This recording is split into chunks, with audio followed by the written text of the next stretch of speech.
观众朋友大家好，欢迎收看11月7日公视台记台下晡新闻，我是陈淑君，咱先来看今仔有啥物新闻重点。过昼1点发生规模5.3的地震，深度只有7.8公里，震央伫高雄市的架身。地震中心表示讲，后续阁有4.5到5的地震尾。气象署预告下晡甲暗头仔就发布红的海上风台警报，明仔载发布陆上警报，风台可能伫拜三暗时登陆台湾。气象署指出，15万粒有份去年农业残留的卵，全部拢来自中华的文雅畜牧场。来看过昼1点发生规模5.3的地震，地震的深度只有7.8公里，震央是位伫高雄市的架身，南部是摇甲真厉害哦。上大的震度伫嘉义县的大埔，阁有台南、高雄市的桃园、台南市的南西，拢是4级。那么来看气象署地震中心拄仔的说明。预估说后续可能在3天会有4.5到5左右的一些地震发生哦。那近期是台风要接近台湾，那地震过后山区的土石会松动，也请各位民众注意。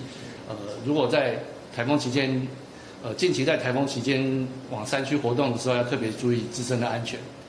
气象署表示讲，这是菲律宾海板地甲欧亚大陆板地小溪造成的地震哦，说来有可能阁会发生规模4.5到5的地震尾，所以民众哦都爱特别注意。该看今仔日透早，台北甲东部地区雨是落袂停。气象署表示讲，受到东北季风甲红风台瓦金，愈暗雨就会落愈大。明仔载受到风台外围环流影响，各地嘛开始落雨。气象署上紧今仔下晡，阁也是暗头仔就来发布海上的风台警报。明仔载透早有可能发布陆上警报，风台嘛有可能伫拜三登陆台湾，所以民众都爱做好准备。红风台愈来愈接近台湾，加上南北季风落南，造成北部、东半部落大雨。气象署表示，因为风台一直向台湾来，愈暗雨会愈大。有个拜2、拜3，全台湾拢会落大雨，尤其大台北、宜兰、花莲可能有大水雨。除了雨水，气象署嘛表示，沿海的地区外岛拢要特别注意有强阵风。主要的降雨还是偏向在迎风面的北部、东半部的这一带，但是中南部的这一带可以看到，随着台风逐渐接近，可能在11号的下半天开始，也会有一些降雨开始出现。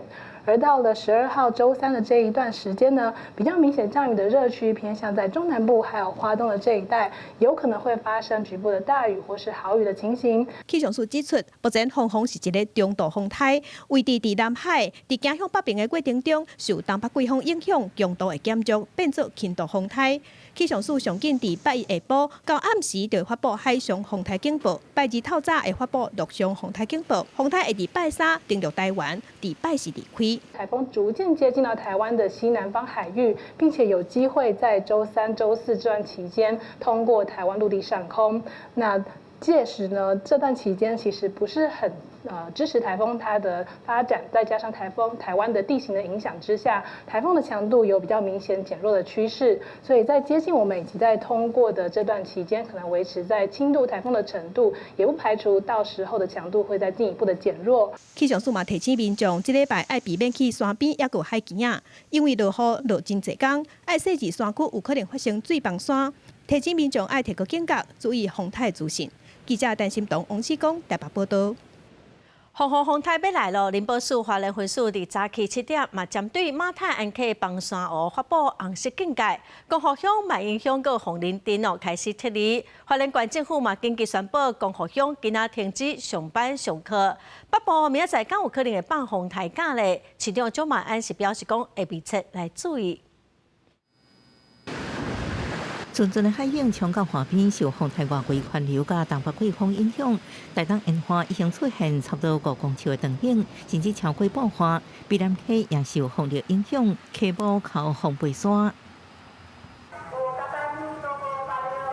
用座机广播撤离，另外伫花莲要协助撤离的军中卡车已经进入公河乡。即马红风台要北越接近台湾，林宝署花莲分署针对马太安溪崩山湖发布红色警戒，公河乡顶3乡镇开始启动撤离工作。其中因公河乡超过1400人被撤离到各学校避难，所以花莲县政府进前也紧急宣布，公河乡今仔日停止上班上课。中午大概1点，我们强制的撤离。我们目前呢准备6台游览车、10台的金卡车，然后大概4点以前应该可以来做好撤离到1435啦，量这人数蛮多的。一台车通过马太安溪便桥，今嘛房山河发布红色警戒，最尾马太安溪便桥也会看水头水量甲房山河指挥变化甲暗控指挥监控管理站，无排除启动指出无入禁止人车通行的管制措施。预估雨量已经超过我们的警戒值200mm以上，所以我们在早上7点发布了红色警戒。另外，北部地区严加代志，台北市长蒋万安透早也到风台应变中心听风台警备，对气象署有无风台侵袭的记录。台北市恐惊有69%，外界关心是不是有机会停班停课。整个转向的角度、路径、速度都高度不确定，所以我们一定会密切掌握台风的动态，评估对台北市接下来可能造成风势雨势的冲击。相关的手法包括修坡、除树以及喷浆等等作业，那目前都已经取得暂时的稳定。台北市赶紧防止变砍出来，罗总统也提醒全国注意风台动态。因为它的路径非常罕见，特别是在花莲应该撤离的就要全部撤离。各县市预期会有好大雨量的这个土石流的浅势地区，也应该要做好优先撤离的工作。罗总统表示，面对这摆正罕见的风台，全国一定要做好风台准备，将伤害降到上低。记者综合报道。来看屏东东港的东流线，今仔日透早有真侪游客是赶紧返来台湾，嘛有人要赶紧返去小琉球。业者嘛宣布讲，今仔日下晡2点半开始，特别全面停驶咯。另外一寡种林务的农民哦，烦恼讲风台要来咯，是赶紧甲林务套地啊来保护。船仔入港，民众落船，大家趁风台要来进前，赶紧返来。东流线的大厅嘛，拢无啥物旅客空，风台愈来愈要紧。屏东东港东流线业者决定，车闸船只有载到下晡11和12两天全部停驶。嘛有小琉球的居民要赶回去做风台准备。不要趁台风还没来之前，先提早回去做防台。因为这个台风的走向可能就是小琉球那边要有一点防范措施的。民宿老板就有提前通知我们说，今天船班最晚的到2点半而已啊。昨天我们去琉球的旅客还是不在少数啊。那所以还有再加上前天还有琉球乡亲滞留在那边的，下午2点半之前，我们会不断的派加班船。农民甲也未熟的莲雾赶紧用落啊包起来。屏东南州是乌珍珠莲雾的产区，种植的农民表示，目前莲雾果子大小差不多2到3公分，要包无好包，若无包细粒莲雾，袂堪这风吹，风若扫落去，就落甲贵个。规年的心血就乌有去啊！希望这摆风雨会使较细咧。无脱起来，伊会去咧扭去啊，伊迄个甲树干啊，那个摩擦就黑掉了，就。果粒就不漂亮了啊！今年到11月，阁有风台要来，再去恒春小琉球的海边，已经开始有灯影出现。气象署表示，风台下晡就会发布海上警报，屏东南边就会开始有风雨。县府嘛提醒民众，要提早做好风台准备。记者柯明哲，屏东报道。目前离奇的稻仔长的收，婚姻有农民是烦恼讲稻仔浸水会倒长，影响到收成，所以这几天是赶紧抢收。西南农会3个稻仔的看守场嘛宣布讲，这几天24点钟收稻仔。也毋过农会嘛提醒农民，佮还未到分到黄的稻仔，就毋通要赶紧抢收，影响到品质。天已经暗嘛，机器要伫田内底挂稻仔，最近风台愈来愈近。根据气象署资料显示，为台湾西半部登陆的几率悬。目前多是时期就做收挂期，可能有农民烦恼稻仔，恐惊互风台吹倒，甲浸水，赶紧请大经业者来抢收。原本我拢是按算后礼拜才要采收，啊，惊风台来，伊若风大雨大的话，我这膝盖有可能会倒去。都满的啦，基本上就是。因为都要抢歌啊，因为都怕天气到时候台风太恐怖太严重的话，会导致倒伏。代管业者表示，最近一天接到数十通电话，拢是农民要有约挂电话，先透早就出门报名才转来，直至上济也敢能挂3架地。在地农会是启动紧急应变措施，全部37个看守抢1个4点钟未休困。只要今日你挂掉机有哪去就挂掉机你挂起来我就今天开始24小时无休专门来收，把恁收掉收起来行的呢所以互咱的农友会当讲你这段时间如果伊的车已经有够远会使收挂。即马讲延长，互恁收，恁会搁接无？会啦，咱对阮挂电话机的人较好啦。赛内镇农会表示，今年至期17个收费价数70开盘，每100台斤相关是24到15.9度1220块，价数袂歹，平均每分地收成差不多1400台斤。不过湿度愈悬，价数就愈低，若稻还未熟，唔通抢挂，则袂影响收成。记者综合报道。小数伫下晡2点嘛，针对有农药分普年残留的鸡卵开记者会说明，公布问题鸡卵是来自中华文雅畜牧场，有5万只鸡，一日生产4万粒卵。署长嘛强调讲，这间畜牧场未来每一批鸡卵拢爱经过检验，确定无问题，才会当搁卖到市场。即马是按办公室农业部和环境部嘛做伙在对查问题的源头。这一家畜牧场叫做文雅，第一行的数字 I47，这是畜牧场，045是习犬场，就是从这家习犬场里面出来的畜牧场 I47的都不要再吃了。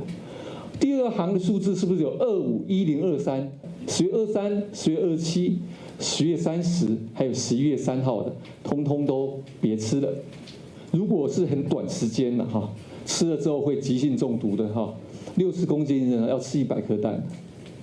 我想这是100颗蛋这样吃法非常不健康的行为，我想应该也不至于有这种的。那对于慢性的呢，我们大概7到8颗左右的量。卫生福利部是指出讲，目前计共是有15万粒的卵有问题，这有问题鸡卵未到全台湾9个县市的专人防控等卖场，嘛已经要求爱回收了。也毋过高雄红山的大专联络，因为无主动通知消费者卫生局嘛表示讲会处罚。桃园丰康超市伫个2片区大公具，因为部分卖鸡卵被验出有农药芬普尼，若摕发票就应办理退换货，切早早去到消费者来退货退钱。说能不能退？他说可以啊，就把整个带来。可是我已经吃了，我说零散，他说没关系，你就有多少就拿来退多少。民众大量误食到芬普尼农药，还是可能会造成神经毒性，例如说意识不清、抽搐，有生命的危险。那在临床上，其实芬普尼中毒并没有特殊的解毒剂。小数联合地方卫生局进前伫传统市场超市顶进行检验鸡卵的农药残留，结果发现生鸡2片细酸卵芬普尼代谢物超标3倍，而且是会将化一间畜牧场来进一步调查发现，畜牧场生产的4批鸡卵拢无符合规定，分别卖予下骹9个2品项目，总共差不多有15万粒问题鸡卵，恐惊影响桃园市、高雄市等9个县市全部爱回收。确认这些鸡蛋都是来自单一牧场，那也抽验这个西选蛋场相关其他的这个鸡蛋，检出芬普尼代谢物不符合规定。不过高雄市卫生局针对通路业者开出第一枪，因为红山大专联无积极回收问题卵，无主动通知消费者避罚。再次稽查，发现该凤山分公司并未依本局指示主动积极通知消费者。本局将依违反食品安全卫生管理法，针对全联实业股份有限公司裁罚新台币6万元以上2亿元以下罚款。小苏表示，这畜牧场过去无违规记录，卫生局会看情形照实按法对畜牧场罚6万以上2亿以下。农业单位也继续了解污染的原因。调查清楚，感染源是为饲料、环境，或者是有其他因素，也呼吁民众唔通食有问题鸡卵。记者综合报道。中华文雅畜牧场验到鸡卵农药芬普尼超标小署嘛已经公布相关的资料，所以民众会当去查看家己敢有买到出问题的鸡卵，若买到咯，千万就唔通食，赶紧去退货。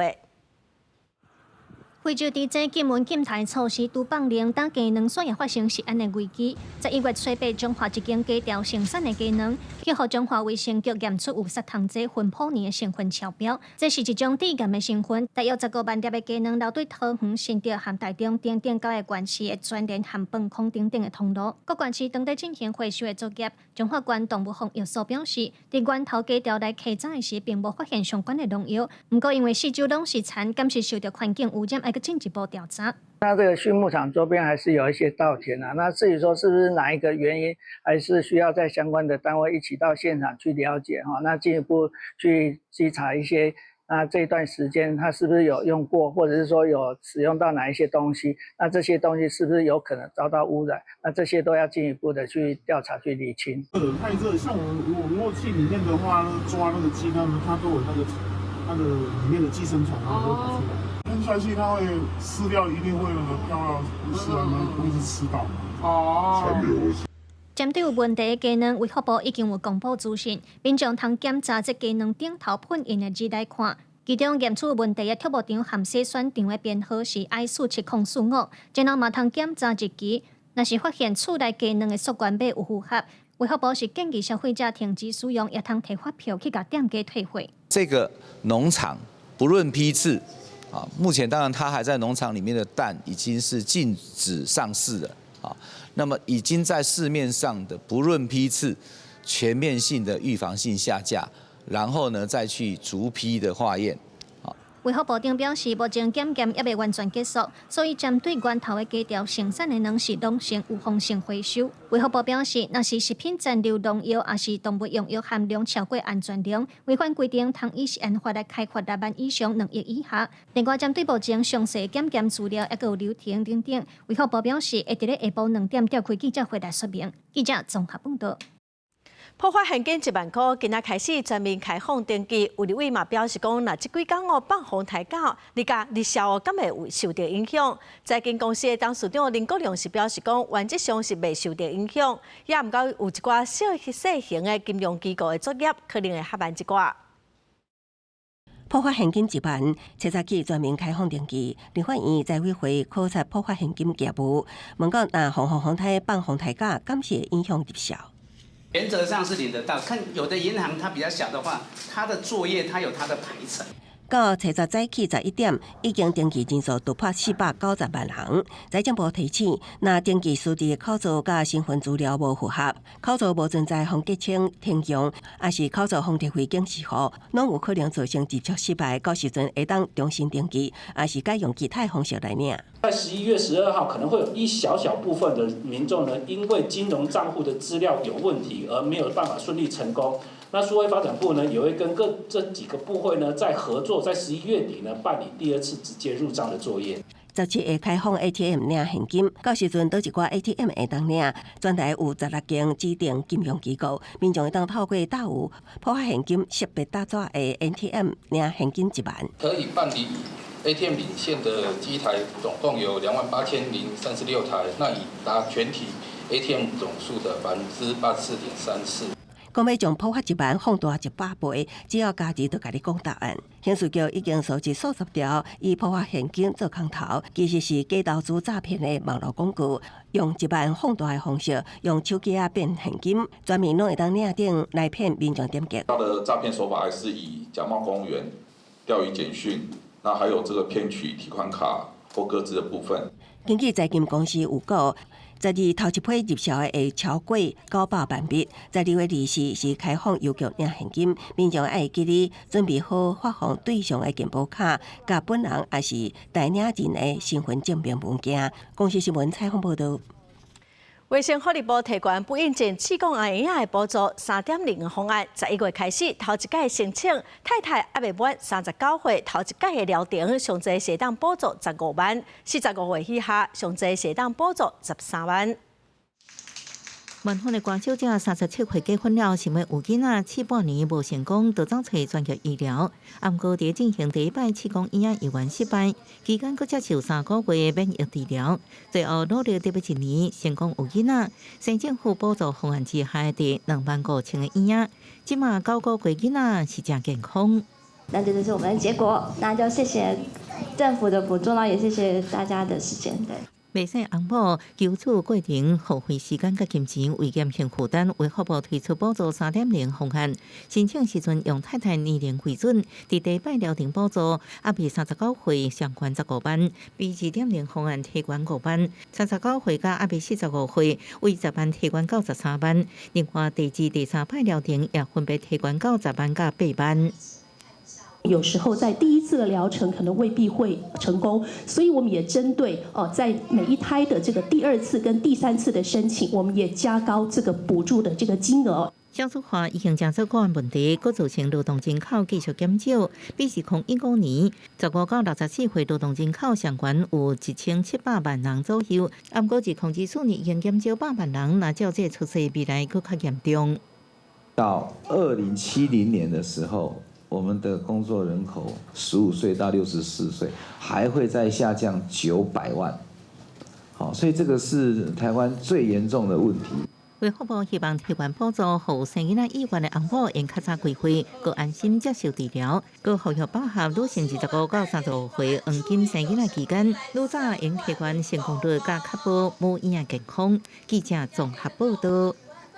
来看台病院的团队成功执行亚洲头一个心脏移除了，可以当维持性命的手术。这个病人因为心脏的功能衰竭，无法度使用传统的治疗。即马伫台手术了后，恢复了真好。今仔人嘛出现伫记者会。是亚洲第1次这样子的做哈，以前即使是植入心室的辅助器的时候，心房都还是保留着哈。那目前我们是把心房、心室全部都拿掉。然后装了2个心室辅助器，模拟人工心脏。好，那希望能够给病人买一个比较长的一个时间。好，那最后要解决这样子的一个问题的话，还是需要做心脏的移植。我们也在这个地方诚挚的呼吁哈，希望我们在这个社会大众能够发挥大爱。医疗团队表示，讲这个案是一个46岁的查甫病人，心脏病造成心脏的功能恶化，做过真侪届手术，状况嘛是无好。团队是用辅助器来取代心脏的功能，手术了后，病人虽然无心跳，也毋过辅助器有稳定来提供血流，代替心脏，所以病人即马是恢复了真好。各看中央航空的空服员因为破病上班不幸过往，外界即马是真关心劳工请病假的权利哦。劳动部今仔嘛找各界来开会讨论，劳工团体是呼吁讲应该明确来规定请病假需要的证明文件来保障劳权。病假保障要落实，病假保障要落实。外口开始咧落雨，也是大声喊口号。呼吁政府保障劳工请病假的权利甲落实，因为中央航空的空服员破病搁上班，落尾手不幸过往，引起外界关注劳工请病假的权利。劳动部7月举办保障劳工病假权的会议，因为之前有代替工会干部去互医生看了后，后来要继续请病假，煞防以偷早班控制来处分，呼吁请病假无应该甲处分绑做伙。希望这次修法能够确实定义劳工应该提供的证明定义，以及是否能够用给药天数就能够当作请假依据，别再让恶劣的雇主以此来准驳刁难员工。是希望在我们的核心法规劳工请假规则里面，应该要有至少15天。病假30天当中的15天，雇主不可以有不利待遇。劳团强调讲，有的头家人甲病假甲考绩绑做伙，地主劳工就算破病嘛爱硬去上班。医疗相关的劳团强调讲，破病搁上班不是风险，是增加工课场的风险。我们认为现在的这个不利待遇的这个认定的范围实在是太局限了，或在接下来的解释上面，或是修法上面，应该要明确的来扩大这个不利待遇的认定，不然的话，其实雇主永远可以用这样子的手段来规避法律的约束。目的就是要收集了解各方团体的意见，来作为劳动部你有关这个病假议题的这个一些具体的政策内容。针对劳团的意见，劳动部强调讲，劳工病假权的保障已经展开法制作业，透过会议会收集各方的意见，加做后续制定法制参考。记者综合报道。辉达集品长黄林芬前几天来台湾，表示讲需要愈侪晶片，台积电的2奈米甲3奈米是做袂赴汤卖哦。经济部长金明兴今日嘛表示讲，政府一定会支持咱国内半导体产业的发展。人工智慧带动台股的表现哦，伫10月指数就去2400点咯。也毋过后续表现是爱个观察。AI 带动相关概念股行悬，台股伫咧10月也大起2400点。不过大家也关心，即边 AI 日调会动偌久，敢会变做水波化？因为随着美国股市4大指数有起有跌。随着台股虽然开悬，不过犹原盘落28000点，宽达股台积电开盘1470，北九管到1475 ，AI 股怎么是起最优回 ？AI 确实涨多，它有泡沫的一个状况，但是在没有任何破裂状况的一个情况之下，其实目前来看的话，我们会把 AI 定位在一个涨多之后的一个修正整理。专家讲，后礼拜3的辉达财报，一个即礼拜3鸿海发射会，拢会牵动台股的形势。AI 需求强，就连 Meta 也宣布，未来3年要伫美国投资6000亿美金建设人工智慧基础设施。辉达的执行长黄林芬顶礼拜也来台湾讨晶片。这个显示出说 ，AI 的确是还在快速的发展当中。台湾的半导体的企业，我们政府还是支持的态度。经济部长方明谦讲，政府会支援半导体产业的发展需求。台积电董事长魏铁家进前讲，希望政府斗相共找所在起抢。中研联团讲，台积电2奈米的制程，美国起几多间厂，以后台湾可能会起12间。这件事情对台积电来说是机会，也是风险。那机会就是来自于人工智慧这些需求都需要先进制程。那目前因为台积电的先进制程领先竞争对手很多，所以几乎所有的订单都到台积电这边。那风险就在于把全部的资源都放在人工智慧的晶片，这个其实有过度集中的问题。专家认为，伫短期2年内 AI 也未水波化，不过就要看这2年内 AI 的技术是毋是有突破。万一若是无，真侪应用就做袂到 ，AI 就可能产生水波化情形。记者综合报道。辉达海外总部要设伫台北市林的科技园区 T17、T18基地。台北市政府甲成功领袖顶礼拜嘛已经签解约协议书。台北市副市长李树川是表示讲，双方解约的金额是44亿4千多万。经过2位的这个会计师大概审查的结果，那原来他们提了大概44.7亿。那经过审查，大概减少了4000多万，大概是44.3亿多。那原则上，他们缴来的权利金，包括税金，大概有34.5亿。那如果这么样子，大概这个折起来应该是9.85亿。对解约的进度，李树川表示讲，今仔日报伫下班进前哦，甲成熟的解约协议书公文就会送到台北市议会，望讲拜3会当来拜审哦。那通过的话，成熟拜4会开临时的董事会，拜5就会签终止契约。另外，李树川嘛指出讲，台北市长蒋万安会伫这个月，甲辉达不动产相关的部门的副总裁来见面，望讲明年中黄林芬搁再来台湾进前，就会当动工咯。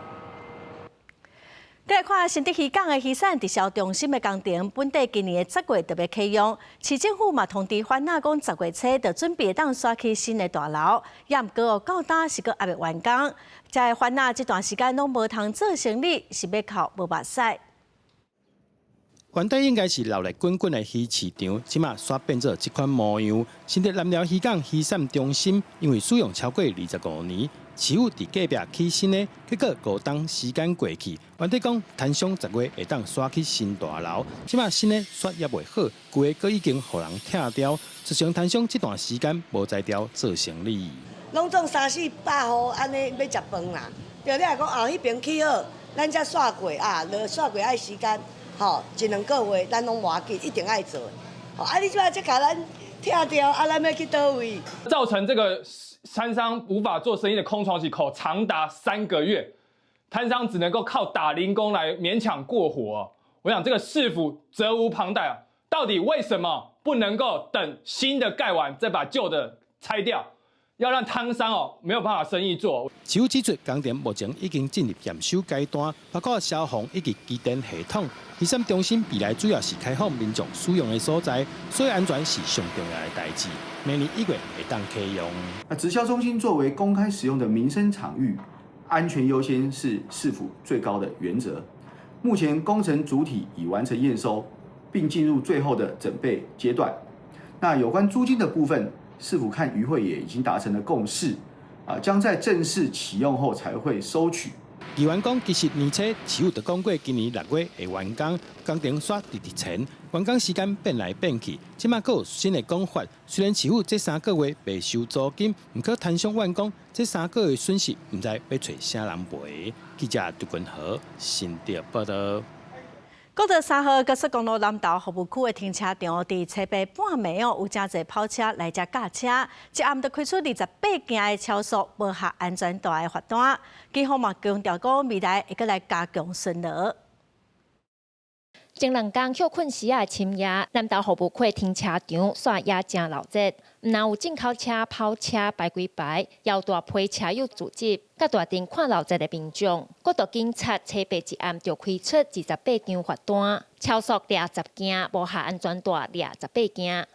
车速限40可以再提高一点到50这样，因为交到下来本来就会特别快。交流我是不会反对，但是如果是做一些比较激烈或是危险的动作，就会影响到真的需要服务的休息民众。国道警察表示，迄暗有提早掌握消息，所以有派警力拦查。警方也强调，服务区遮见拜伫拜6拢有跑车聚集，阁会有拍铃浪直线加速，毋但影响服务区内安全，周边住户嘛反应真差。一般车距进来的时段都已经偏比较晚上，大概9点、9点半之后。那对我现场的摊商，其实我们专柜营业到9点都已经打烊了。拜六暗时应该去所以我嘛是针对因车友去去佚佗，去伫设林东伫咧吵的时阵，阮甲做一专人去甲防治安尼。国道警察提醒，服务区限速40公里，也表示对7月开始就已经伫假日的时，伫南投服务区掠超速，结果遮车主掠毋惊。警方表示，后续会继续加强巡逻，加强处理。记者邢平仪南投报道。国际新闻来看，英国广播公司 BBC 因为将对美国总统川普的演说间接的手法受到批评，总裁甲新闻部的执行长已经辞职落台了。美国总统川普嘛随伫社群媒体铺文感谢每日电讯报的报道 ，BBC 嘛按算讲会公开来回释的。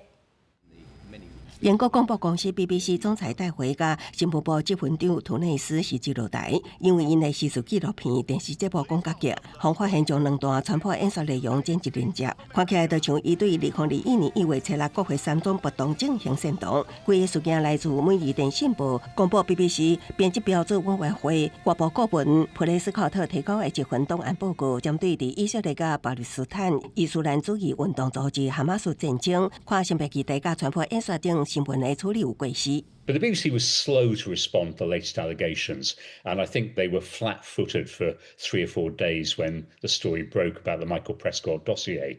报道指出，讲角镜的纪录片中呈现一段川普对支持者讲：“咱爱同齐行到国会去，咱爱奋战到底。”也毋过，其实这几句话是伫个演讲中计划1点钟的2段内容斗做伙的。川普原本有讲到的是以和平、佮爱国方式，互恁的声音互听到。去互删除，也就是讲，这个剪接方式会互观众误会川普是直接煽动暴力冲入国会。美国总统川普伫社群媒体发文感谢公布的每日电讯报。戴维找到暗宣布辞职，伊表示，甲所有公共机构共款 ，BBC 并毋是完美无缺点，将其为责任家己承担。新闻部执行长图内斯承认，确实犯了错误，也毋过也澄清 BBC 新闻部存在制度性偏见的指控是错误的。公司新闻5月日报道。缅甸政府搁在大动作要来抓诈骗集团。缅甸的军政府伫车北甲边境的诈骗园区150栋的建筑物佮相关的设施，拢准备要拆掉。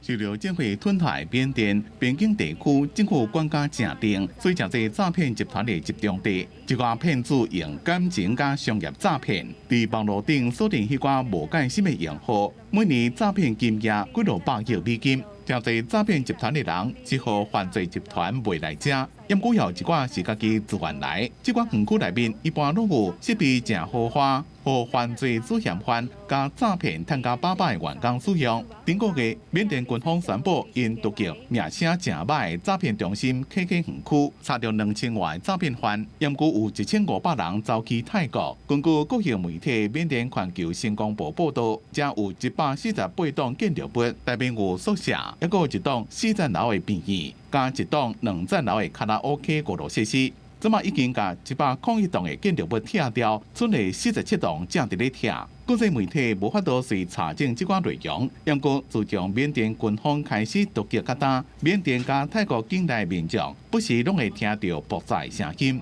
专家讲，突击行动规模无大，精心策划，有意公开宣传，目的是伫咧无影响伊的经济利益前提之下，回应国际社会要求打击诈骗园区的压力。中国是缅甸军政府的主要支持者，不过北京针对缅甸愈来愈严重，就中国的公民进行诈骗活动愈来愈不满。公司新闻黄文玲报道。过来消息来看，今年初哦，嘉义大埔地震，台南的山区灾情是真严重哦，已经10个月了。台南的南西图书馆阁还未整理，公有市场哦嘛阁还未拆掉，民众是真怨看到中建的进度是真慢。也毋过市政府嘛强调讲，有一寡工程已经在进行了。白色外观加上5灰杂色彩绘，伫这栋建筑物顶悬。这栋台南南西图书馆自1月21日大埔地震影响，重创台南山区这卡刀已经10个月啊。在地民众反映，图书馆到今拢休馆，根本无任何动静。加上外观也是内底建筑会当看到壁损，因希望赶紧处理，莫搁钱造成乡亲无利便。南西公所讲，等咧招标会赶紧恢复好势。上班啊，上班等足久啊啦，对啊，等有够久啊，大家拢话声讲较紧，爱较紧的就对对啊，啊无看到这套路用。图书馆伫去年的时阵，因为有申请咧耐震，拄着地震着安全问题，所以阮阁有另外申请经费，时间上有较慢一点啊。不过阮即摆嘛咧上网咧招标啊。另外一边，南西公有市场嘛受灾损影响，即马当咧拆除作业。虽然当时市府说暂时安排翻摆档的所在，不过在地乡亲认为临时市场选择少，拢散散卖。那翻怨叹2大公家一个会费厝，这空间有影矮，有翻转去北大牌地书市场散去，敢若有15大伫遮，业绩平应过60成。这拢散钱哦，乡唔知找要去对比。住在外面的人，他们那边就是有水果、菜、鸡肉、猪肉那些，走那边就不走我们这个货柜屋这里，所以我们这边影响比他们大。有在进行旧市场的一个拆除工程，预计今年底到明年初完成。同步市府也在推动相关新市场的一个外贸设计的部分，先加速我们整体市场的建设开发，创造特色市场。市府表示，南西市场按算明年第2季正前会进行兴建工程，后续相关单位卖来开说明会，有明代呼吁市府动作要较紧嘞。市府是强调，在后中建牵涉到安全评估、设计参预算听书，因为并说，互山区公共设施恢复正常。记者苏台南采访报道。桃园机场常常拢有非法的车哦，到机场内底去接送人客。最近有驾驶看到警察来，就赶紧要逃走，实在是真危险哦。机场的警察嘛提醒民众，都唔通坐非法叫客的车。停车！停车！行李搬入去后道，人客也才上车。驾驶看到航警要过来查，就着急后道的行李挂也无看，就吹油门逃走。这样真的比较危险。我很少在这边直接做类似像拉客这样子，通常都是黄牌建设，要不就是家人在。代志发生伫咧初9日到2点外，桃园机场的第2航厦西山路，尾仔航警除了依照违反公路法甲违反民用航空法采取以外，另外红线违规临时停车，不予警察指挥稽查，无依照规定拍方向灯，甲看过造化线等违规行为。拢依照违反道路交通管理处罚条例开单，会当罚12400到36000，并且吊扣驾照6个月。为考量现场员警及旅客安全，故未强制拦停该车。针对本案驾驶人与违规揽客行为人共同违反揽客，本局后续将通知两人到案说明。航警局保安大队每天落摆巡捕主题违规载客，今年1届到11届，总共主题违反《道路交通管理处罚条例》3027件，公路法353件，民用航空法209件，将会继续加强巡视入境大厅甲周边的范围，强力执法。也提醒民众千万唔当坐非法载客车。记者综合报道。最近宜兰县发现讲，常常有人去偷盗粪扫，县政府要编预算伫县内造成北宜甲苏花公路东二段的客闸站，要来增设车牌辨识系统。然后刷车车伫县内停留超过2点钟，就来调查。刷脚车驶入客闸站，将相关资料予县府的人员查晓，也会甲后道开开检查。宜兰县头城的石城客闸站，即马抑阁是用人工的方式检查入境宜兰的刷脚车。不过最近县内真侪所在，互人偷盗废弃物，所以县府伫咧客闸站装车牌辨识系统。我们设置了这个车牌辨识系统，也就是说，我们要全程掌控这个卡车进来我们宜兰。之后，他有没有依照他的车单？县政府伫咧石城客闸站向地方说明政策，规划要编155班的预算，伫石城北宜甲苏花公路东5段的客闸站设车牌辨识系统，只要刷脚车入境宜兰超过2点钟也无离开，就会将资料提供给警方或者是环保局等单位。我想还是有很多各面向跨单位跟跨局处的一个配合，我想这个更为重要。稽查站的10位同仁都是临时人员，也没有正式的人员来做编制的管控啊。不过有民代认为，客闸站有疏漏的主要原因，是因为客闸站即马拢无编正式的人员，而且就像客闸站也无备忘站来帮刷脚车的当中，所以县政府应该加强甲公路局的经办备忘站联络，若无查获会有漏沟。以后的车辆，每一台可能都会要求装 GPS。来确定它的一个路径。县政府讲，客闸站所在无够大，正歹设备忘站，各个月拢会伫咧客闸站进行联合客闸，加强甲公路局分享的联络。人员管理的部分，每间县政府的科长拢会去各客闸站督导，以后会一年一年编预算经费，加强客闸站电子化，也要求每一台车拢爱装 GPS。掌握因车行的路线，避免佫一直发生违法的情形。记者综合报道。2024年，用上主的小说《台湾漫游录》摕到美国国家图书奖哦，这嘛是头一届有台湾人得奖。这本册透过游记甲假释来讨论台湾的历史甲身份的认同，最近哦嘛得到53年奖的肯定。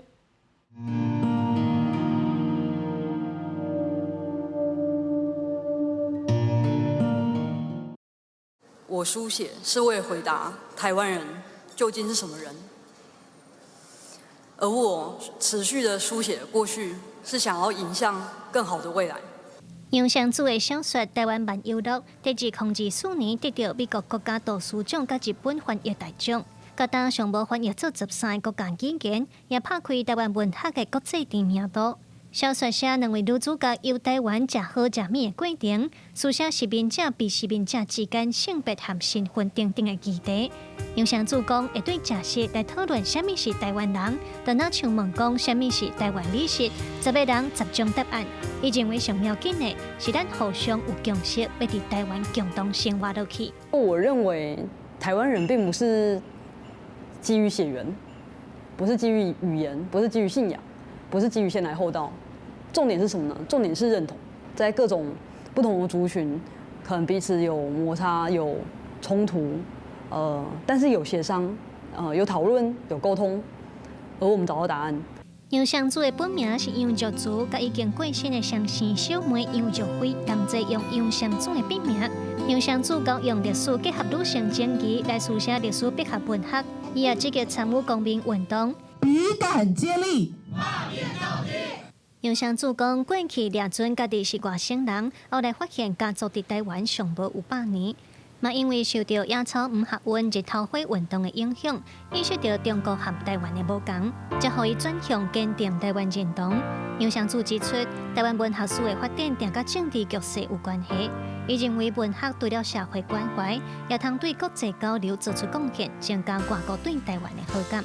台湾没办法看到自己的东西，应该也是殖民之下的结果啦。我们重新去看到台湾，重新去挖掘台湾自己值得诉说的东西。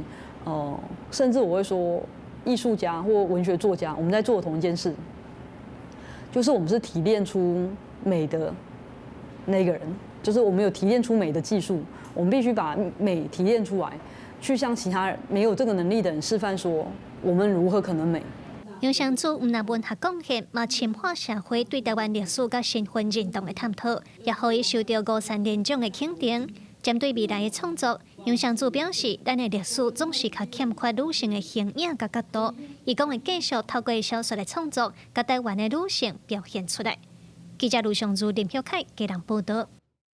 来看台东南回地区超龄医师池超斌9月中破病过身哦，伊在世时积极推动要去南回病院。总统赖清德今仔出席对书会颁保养令给家属，嘛肯定池医师一世人为偏乡的医疗奉献。伊嘛是台东部落出席，伫基美经服务20冬，基美病院服务20冬的医师高员，即嘛是来担任南回诊所的院长，继续来守护偏乡的医疗。哇，你这个事实报表永远，你这个无药可救，降不下来了。无药可救是什么？是什么？颜值。拢是笑眯眯乐观面对，当年伫着南回偏乡医疗医师池超斌，伫中风了医院奔波伫偏乡做医生，这几年受感情之苦，9月伫厝内过身。总统赖清德参加对书会，颁发保养令肯定伊人生品质是一个典范。这股精神令我们非常感动，更吸引许许多多人追随他的脚步，投入偏乡医疗改善的行列。池超斌生前走从部落到偏乡居民厝内看病，佮筹备催生南回诊所，第103年正式开播，用在地医疗做主要服务方向。第一过身了后，诊所院长也有共款出身大仁托办部落的高原医师来接任。我们诊所的同仁，我们的居家护理师的同仁们，谢谢你们这群傻瓜，一直待在南回。那我很高兴加入你们当傻瓜了。最后，我要跟学长说一声，我来了。高原医师讲，为113年在池超斌破病，伊就到南回诊所支援。过去伫基美病院工作20年，也承认内心真滚假。毋过看到部落老大人交通不方便，经济足细致，显示国家医疗伫南回重要性，决定接手超人医师守护偏乡医疗。记者综合报道。中华职棒乐天桃园今年是摕到头一座的总冠军，也毋过昨暗所发布消息讲，球队的总教练古久保健二要离开了，新球队的教练团会个再公布。拄则青赢办好游行，中华职棒乐天桃园今年摕到换头家了第一座总冠军。不过，最高伫同办的亚洲职棒交流赛了，球团发消息，总教练古久保健二要退下，新球季教練團的內容確定了才公布。今シーズン戦った選手の頑張りに本当に感謝します。もっともっと皆さんの笑顔が見たいんで、また来年もパレードができるようしっかり頑張ります。大部分的球員攏是比賽後才知影總教練歹做啊。古久保健二也甲球員一個教練談會，強調真遺憾無法度繼續帶大家。愈講目屎愈乾掉嘅。樂天桃園今年球季自一開始大家攏無看好，不過自幾號挑戰賽一直拼到總冠軍賽，佫摕到冠軍，不過即馬佫傳出意外消息。樂天發的信息講，感謝古久保總教練4年來的貢獻，球團的領隊木野信輝講。伫交流賽最後一場，向球員甲教練拍招呼，強調是雙方基於合約的立場、合意的結果。伊若問講換總教練的代志是毋是傳真久啊？伊講無方便講。伊若教練團部分是每一位攏經營面談。記者綜合報道。咱属台湾特有的正水鱼高柑仔已经存无到200只咯。今年马上来做珍贵稀有的保育类的野生动物。中山大学研究团队嘛发现讲，这款鱼仔是源自菲律宾的北部，透过洋流收来咱属。团队嘛表示讲，因即马这种鱼仔生态受到正大威胁，呼吁台湾得爱好好保育。地理鱼领甲鱼尾有真侪条纹，喙皮有乌豆红的斑纹，是台湾特有珍贵的保育类蓝树温家湖的特点。也毋过，中山大学研究团队最近发现，因原生地其实来自菲律宾。国际的一个探险家 Heiko Blair 在网络上放上这张照片，就觉得他跟台湾的蓝鱼文家湖非常的相似。然后那时候我就去跟廖德玉老师讲，对，然后他说，确实是蛮像。将药水加伫检体中，准备做基因定序。研究团队几日摆去当地调查，确定这种无鉴定种文家湖，甲分布伫南树的南树文家湖是同一种物种。经过现场分析判断，南树文家湖是透过洋流扩散到南树。那个黑潮是由南而北流，所以我们认为应该是从吕宋岛扩散到台湾来。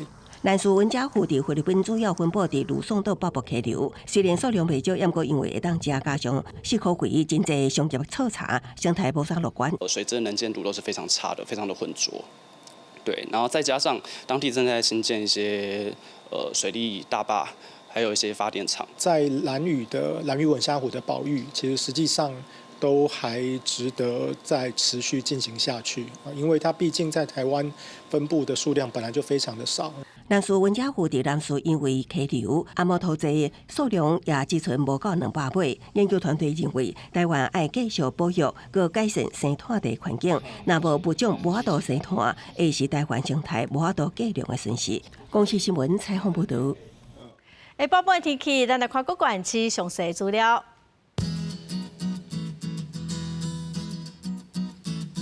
北部地区上低22度，上悬26度。中部地区上低24度，上悬32度。南部地区上低27度，上悬32度。东部地区上低22度，上悬28度。感谢观众朋友收看《公视台语台下晡新闻》，我是陈淑君，明仔载下晡3点，咱再会。